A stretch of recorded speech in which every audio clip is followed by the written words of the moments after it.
पूज्य माता और बंधुओं, अनादिकाल से दो रास्ते परमात्मा की प्राप्ति के चले आ रहे हैं। एक नीति का रास्ता है जिसे हम संन्यास मार्ग कहते हैं, और ये रास्ता बहुत पुराना है।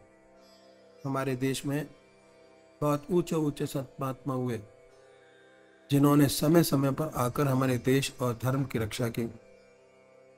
नीति का रास्ता छोटा है, इसमें समय कम लगता है। इस रास्ते का साधक हर वस्तु का त्याग करता चला जाता है। ऐसा व्यक्ति घर बार छोड़ता है, बीवी बच्चे छोड़ता है, धन दौलत छोड़ता है और संसार की हर वस्तु का त्याग करके संन्यास ग्रहण करता है। संन्यास लेने के बाद उसके बाद सिर्फ एक ही काम रह जाता है, वह है परमात्मा की प्राप्ति। अगर सच्चे हृदय से वो परमात्मा में लगे तो कोई वजह नहीं कि उसे अपने रास्ते पे सफलता प्राप्त ना हो। लेकिन मेरे कह देने से ये रास्ता छोटा है, कोई भाई बिना सोचे समझे इस रास्ते में कूद ना पड़े। इस रास्ते की कठिनाइयां भी मैं आपके सामने रखूंगा। सबसे बड़ी बात यह है कि शरीर से त्याग करना आसान है, लेकिन सच्चा संन्यास जब तक प्राप्त नहीं होता, जब तक मन से त्याग नहीं हो जाता। मुझे इस विषय पर अपने सतगुरुदेव परम संत महात्मा श्री यशपाल जी महाराज के एक अनुभव याद हुआ है, जो मैं आपके सामने रखूंगा। एक बार वो जबलपुर से मुरादाबाद जा रहे थे। रास्ते में प्रयागराज का स्टेशन पड़ा। देखा स्टेशन पर काफी भीड़ है। यह भीड़ एक महात्मा जिनको अवधूत कहते थे छोड़ने आई हुई थी। गाड़ी आई, जय जयकार हुआ, गले में हार फूल डाले गए। इत्तेफाक से परमात्मा की कृपा से ये जो महात्मा थे उसी डिब्बे में चढ़े जिसमें इसके सतगुरुदेव जी बैठे हुए थे, और आपके सामने की बर्थ खाली थी, उसी पर आके विराजे। जब गाड़ी चली और कुछ आगे निकल गई तो आपके साथ बातचीत शुरू हुई। इस बातचीत के दौरान गुरुदेव जी ने एक प्रश्न किया, और ये था कि आपको सन्यास लिए कितना समय हो गया। उत्तर मिला 14 वर्ष।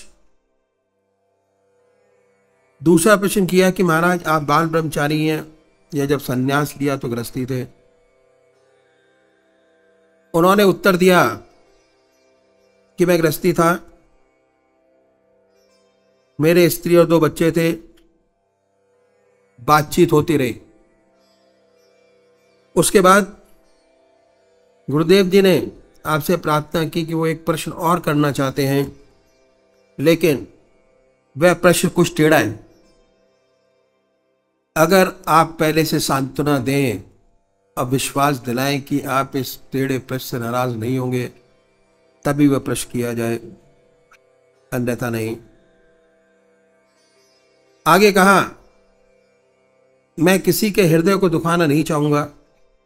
महाराज जी चुप हो गए और ध्यान में चले गए। कुछ देर बाद बोले कि आप पूछना चाहते थे, पूछा नहीं। फिर गुरुदेव ने अपनी बात दोहराई कि महाराज यदि आप सांत्वना दें कि इस प्रश्न से नाराज नहीं होंगे तभी किया जाए, नहीं अन्यथा नहीं। बोले पूछो, मैं नाराज नहीं होऊंगा। तब उन्होंने तीसरा प्रश्न किया, और वो ये था कि क्या अभी भी आपको अपने बीवी बच्चों की याद आ जाती है। यह प्रश्न सुनकर वो खामोश हो गए। ऐसा प्रतीत हुआ कि ध्यान में चले गए। कुछ समय बाद आपने आंखें खोली और कहने लगे कि बच्चा, सत्य यही है कि आज भी हमें अपने बीवी बच्चों की याद आ जाती है, और जब मैं अपने गांव के पास से निकल जाता हूँ जहाँ का मैं रहने वाला हूँ, तो ये याद बिल्कुल ताज़ा हो जाती है कि ये मेरी स्त्री, ये मेरे बच्चे, ये मेरा खेत, ये मेरा मकान। और अब बच्चे बड़े हो गए, उन्होंने काम काज संभाल लिया। इस सेवक के गुरुदेव जी ने उनके चरण छुए। वाकई में वो बहुत ऊंचे महात्मा थे, अवधूत थे, इसमें कोई शक नहीं। सन्यास लेते ही आश्रम बदल जाता है, और सन्यास के अपने नियम है। ना उसका कोई बीबी, ना कोई उसका बच्चा, ना उसका खेत, ना उसका मकान। शरीर से त्याग हो गया, लेकिन मन से त्याग करने में बड़ा समय लगता है। दूसरी बात और भी है कि त्याग का बड़ा अहंकार होता है। हम गृहस्थी लोग कभी कभी संसार से दुखी हो जाते हैं और अपना दुख सन्यासियों के पास जाकर रोते हैं कि महाराज बहुत दुखी हैं, मन में शांति नहीं, चैन नहीं, कोई उपाय बतलाइए। और उपाय भी बतलाते हैं, कहते हैं ऐसी बात नहीं, परमात्मा को याद करो, परमात्मा का ध्यान करो, इसी से सच्चा सुख और शांति मिलेगी। और हम गृहस्थी लोग करते भी हैं, लेकिन हो नहीं पाता। जब नहीं हो पाता तो मजबूर होकर चले जाते हैं।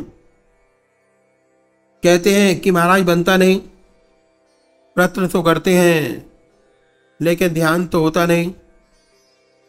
अक्सर सुनने में आ जाता है कि भाई ये रास्ता सन्यासियों का है, आप तो गृहस्थी हो। तो सन्यासियों में शुरू शुरू से भावना पैदा हो जाती है कि हम सर्वसाधारण मनुष्यों से कुछ अलग हैं। सूक्ष्म अहंकार पैदा हो जाता है, और जहाँ अहंकार है वहाँ परमात्मा नहीं।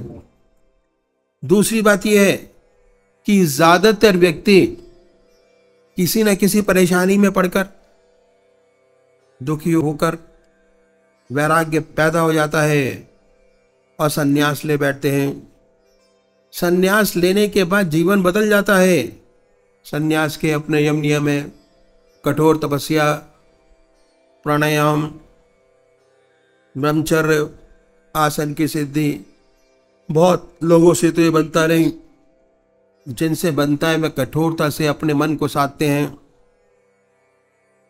तो इस अभ्यास में दबाव रहता है, और दबाव के कारण बहुत सी रिद्धियां सिद्धियां प्राप्त हो जाती हैं। ऐसे महात्मा संसार की सेवा करने आते हैं, लेकिन उनके काम क्रोध, लोभ, मोह और अहंकार, ये दुश्मन इस रास्ते के समूल नष्ट नहीं हुए रहते, सुप्त हो गए होते हैं, दब गए होते हैं। अभ्यास के प्रेशर से मालूम ऐसा होता है कि इन पर काबू हो गया, वास्तव में हुआ नहीं होता।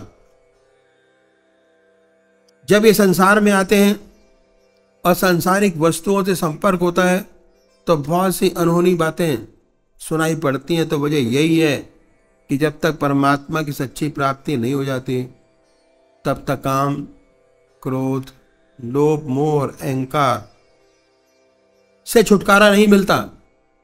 जिन्हें इनकी प्राप्ति हो जाती है वो इनके मित्र बन जाते हैं, और इन पर उनका नियंत्रण हो जाता है। ऐसा कोई उच्च कोटि का विरला होता है जो ऐसा होता है, वह संसार का बड़ा कल्याण करता है, संसार को उससे बड़ा लाभ होता है। तो इस अभ्यास में दबाव शुरू से ही शामिल है। जैसे आप किसी स्प्रिंग को दबाकर रखें, जब तक दाबे हैं दबा है, हाथ से छूटा कहीं पर भी मार कर सकता है, माथे पर लग जाए, बिल्कुल यही दशा होती है। तो इस अभ्यास में शुरू से ही प्रेशर है, और प्रेशर की दबाव का रिएक्शन साथ साथ सामने आ जाता है।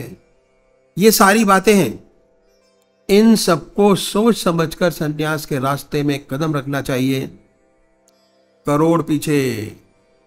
और जिन्होंने गृहस्थ आश्रम में प्रवेश कर लिया है उनको तो संन्यास की बात सोचनी नहीं चाहिए। करोड़ पीछे एक तो नजर आते हैं जो गृहस्थी थे, संसार छोड़कर चले गए, जिन्होंने ईश्वर को प्राप्त किया। लेकिन 1000 पीछे 999 असफल होते हैं। न उनकी दुनिया रहती है न दीन। ऐसी बहुत सी घटनाएं सामने आई, सब में असफलता। न इधर का रहा न उधर का। सर्विस छोड़ी, बच्चे छोड़े, कुछ ना कर पाया, बर्बाद हो गया। तो जिन्होंने गृहस्थ आश्रम को अपना लिया है उन्हें 1000 बार सोचना चाहिए कि उनके लिए रास्ता नहीं है। जो बाल ब्रह्मचारी है और जिनका जन्म से ही संस्कार बहुत ऊंचा है उनकी बात तो अलग है। उनके लिए तो संन्यास से बढ़कर और कोई दूसरा रास्ता नहीं। ऐसा व्यक्ति इस रास्ते में बहुत चमकेगा, अब करोड़ों का भला करेगा। हमारी ऐसी धारणा हो गई है कि हमारे पास कोई रास्ता नहीं। बहुतों की ये धारणा है, बहुतों की ये धारणा है कि 55 से 58 साल तक तो अपना काम करें और 58 साल के बाद जब रिटायर हो जाएंगे तब भगवान का नाम लेंगे। और ये बहुत बड़ी भूल है। 58 साल के बाद रिटायर हो जाने पर कुछ नहीं होता, फिर भगवान का नाम नहीं लिया जा सकता, क्योंकि आदतें इतनी मजबूत हो जाती हैं कि उन्हें बदल नहीं सकेंगे। शरीर भी जवाब देने लग जाता है, आप बैठ नहीं सकेंगे। ध्यान करने की बात तो अलग रही। तो अधिकतर जो भावना 58 साल के बाद पूजा पाठ करने की है, अभी से भगवान का नाम लेकर क्या करना, बहुत गलत है। फिर नहीं होगा। जो कुछ बनेगा आज बनेगा, अभी बनेगा। तो गृहस्थियों का रास्ता ही बहुत पुराना है जिसे हमने बुला दिया। बड़ा ऊंचा रास्ता। आपने राजा जनक का नाम सुना होगा। राजा जनक को विदय कहते थे। कितना बड़ा ब्रह्मज्ञानी। उसके जमाने के महर्षि अपने शिष्यों को उनके पास भेजते थे परीक्षा के लिए कि राजा जनक कह दे ब्रह्मज्ञानी है तो है, नहीं तो नहीं। वह राजा था और राज का कितना कार्यभार उनके ऊपर था, कितनी जिम्मेदारियां थीं। उन जिम्मेदारियों को निभाते हुए इतना ऊंचा ब्रह्मज्ञानी। और हमारे आपके पास तो जिम्मेदारियां बहुत कम हैं। जब एक राजा ब्रह्मज्ञानी हो सकता है तो हम आप क्यों नहीं हो सकते? जरूर हो सकते हैं। तो ये रास्ता ही बहुत पुराना है जो मैं आपके सामने रखूंगा। इसे कहते हैं इति मार्ग। इसमें हम अपने जीवन में एक चीज बढ़ाते हैं, घटाते नहीं। एक चीज जिंदगी में बढ़ाते हैं, वो क्या है? वह है परमात्मा का नाम, ईश्वर का नाम, भगवान का नाम। और परमात्मा का नाम एक ऐसी बड़ी ज्योति है, अगर सच्चे हृदय से मन में आ जाए तो अंधेरे को अपने आप दूर करती चली जाती है। जहां प्रकाश है वहां अंधेरा नहीं। लाइट आई अंधेरा गया। वाल्मीकि महर्षि उल्टा नाम जपते जपते महर्षि हो गए और इतने बड़े महर्षि हुए कि उन्होंने रामायण पहले लिख दी, घटना बाद में घटी। लिख दिया ऐसा ऐसा होगा और वैसा वैसा हुआ। तो इतना बड़ा महर्षि, तो ये ऐसा प्रकाश है, अगर सच्चे तरीके से हृदय में जागृत हो जाए तो अंधेरे को अपने आप दूर करती चली जाती है।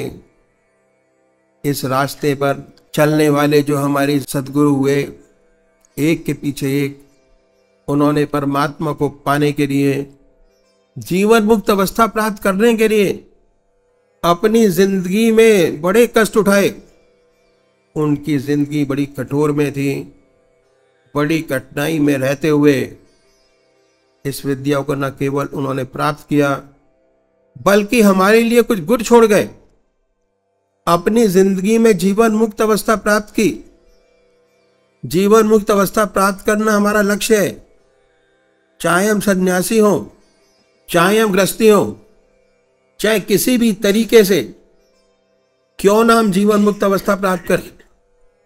ज्ञान मार्ग से, कर्म मार्ग से, ध्यान से, सन्यास से, गृहस्थ से जीवन मुक्त अवस्था प्राप्त किए प्राणी में दो बात विशेष पैदा हो जाती है। पहले निरंतर परमात्मा की याद, भगवान का ध्यान निरंतर बना रहता है।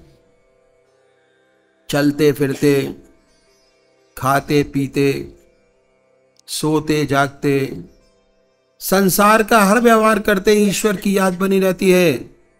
और दूसरी बात यह कि उसके जो कर्म हैं वह निष्काम कर्म हो जाते हैं, अहम निकल जाता है।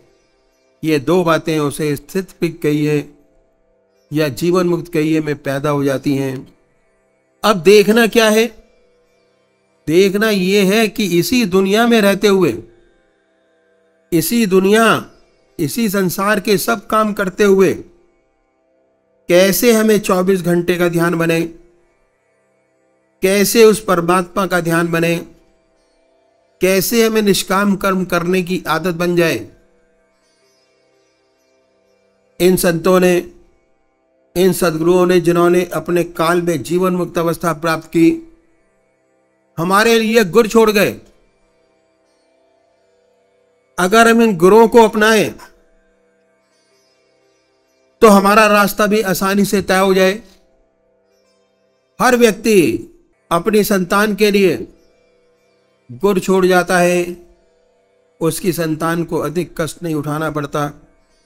एक डॉक्टर है, अगर उसका लड़का डॉक्टर है तो उसके लिए गुर छोड़ जाता है, उसे अपना क्लिनिक चलाने में दिक्कत नहीं आती। एक इंजीनियर है, अपने बच्चों को अपने साथ लगा लेता है। इस तरह हमारे सिलसिले के जो संत महात्मा हुए, ये कुछ गुर छोड़ गए कि हम कैसे इस रास्ते को आसानी से तय करें, कैसे हम आसानी से 24 घंटे का ध्यान प्राप्त हो, कैसे सच्ची निष्काम कर्मता प्राप्त हो। इन गुरुओं को मैं आपके सामने रखूंगा, बल्कि इन गुरुओं को मैं दोहराया करता हूं।